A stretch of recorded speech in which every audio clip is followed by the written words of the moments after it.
Today, we're going to talk about one of history's most powerful but maybe kind of overlooked rulers, the Assyrian king Sargon II. His story is just wild. It's got ruthless ambition, incredible achievements, and a really tragic ending that almost wiped him from the history books completely. So, let's start with a little thought experiment. What if your name wasn't just, a name?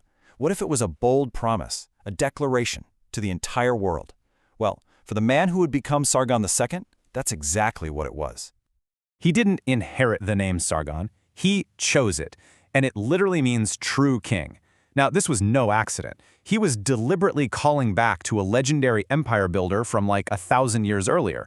By taking this name, he was basically telling everyone, hey, you see that ancient greatness? That's me. I'm the one who's supposed to be in charge. It was an absolutely genius bit of political branding. Okay, but how did he even get in a position to make a claim like that?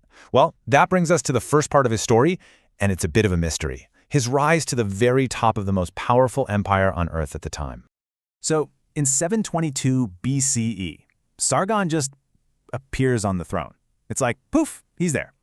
The official records about what happened to the king before him are super vague, which, is always a pretty good sign that the winner didn't want people asking too many questions. The most likely story? Sargon wasn't actually in the direct line of succession. Most historians think he was a high-ranking general who basically saw an opportunity and took it. He staged a coup. And to make it all legitimate, he pulled the classic usurper's move. He declared that the gods themselves had chosen him to be king.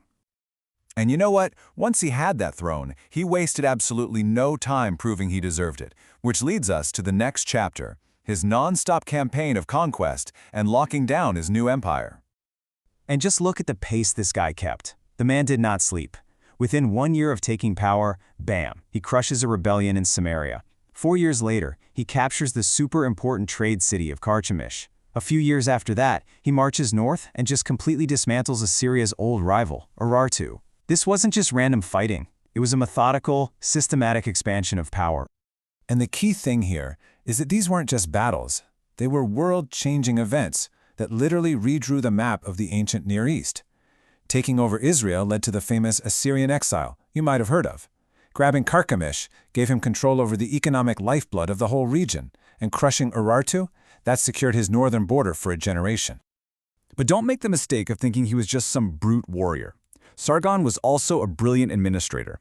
He got that taking over territory is one thing, but building a solid, efficient system to actually control it, well, that's the key to real, lasting power. So when you have all this power and success, what do? You need a grand stage to show it all off. And that led to Sargon's most ambitious project of all, building a brand new capital city from the ground up, the ultimate monument to himself. He called it Dur-Sharrukin. And yeah, there was zero subtlety here. The name literally means Fortress of Sargon. This wasn't just another city. It was designed from the bedrock up to be a permanent, in-your-face symbol of his personal power. And his plan for the city was meticulous. It was engineered to awe and intimidate everyone who saw it. Everything from the gigantic walls to the incredible palaces was built on a scale meant to scream one thing, the absolute, unquestionable might of the king. The gates themselves were guarded by these colossal winged bulls called Lamassu, basically a supernatural keep-out sign to all his enemies. Inside his own palace, the propaganda was literally carved into the stone. The walls were lined with these amazing reliefs showing off his military wins, all the tribute he was getting from foreign kings, his divine favor. It was basically a history book where he was the hero of every single chapter, and it was meant to be read by every important visitor who walked through those halls. So he poured his ambition, his vision, and the empire's wealth into building this perfect city. But, and this is a twist worthy of a Greek tragedy, he would never actually get to see it completed. And that brings us to the final, really somber chapter of Sargon's life. A reign that was just stunningly successful, that met a disastrous and mysterious end. The contrast here is just staggering. The plan?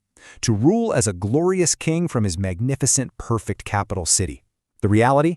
He was killed in some remote skirmish way out in the mountains, and they never found his body.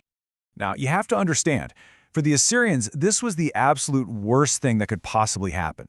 A king whose body was lost couldn't be buried properly, and that was seen as a clear sign that the gods had cursed him. For a ruler who built his entire reputation on divine favor, this was the most dishonorable end imaginable.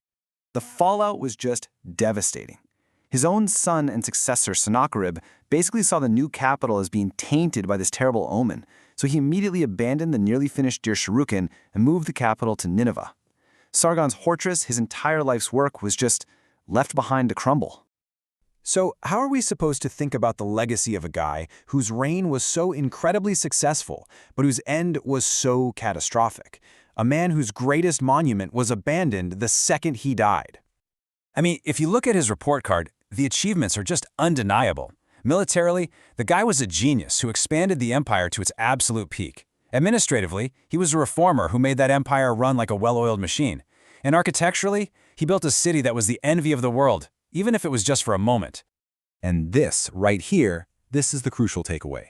Despite his tragic end and his lost city, his true legacy wasn't a building, it was the system he perfected, the model for how to run an empire, both militarily and administratively. This became the foundation of Assyrian power for the next 100 years. His own son, the one who abandoned the city, built his entire reign on the very groundwork Sargon had laid. So, that leaves us with one last thing to think about. Sargon called himself the true king, and for 17 years he really was. But his monument was left to ruin, and his body was lost to the ages. It really makes you wonder, what truly defines a legacy? Is it the grand things we build, or is it the lasting systems we leave behind?